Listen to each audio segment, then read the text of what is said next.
Hi friends, welcome to TechTouch channel. Today I am going to show you in this video how to get Threads icon on Instagram and how to visit Threads profile from Instagram. So before we start the video, please subscribe my channel for more latest video. Guys, you can see here Threads icon or option showing on my Instagram account. If you want to add your thread option or icon on your Instagram, first of all update your Threads app, open your Play Store, search your Threads, then update from here. Go back, then update your Instagram also, open your Play Store, search your Instagram, then update your Instagram. After updating Instagram, go back, open your Instagram, then press on Threads icon.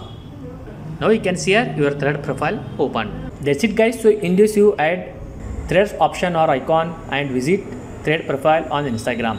Thanks for watching friends. Hope you like this video. If you like this video, please like, share and don't forget to subscribe my channel.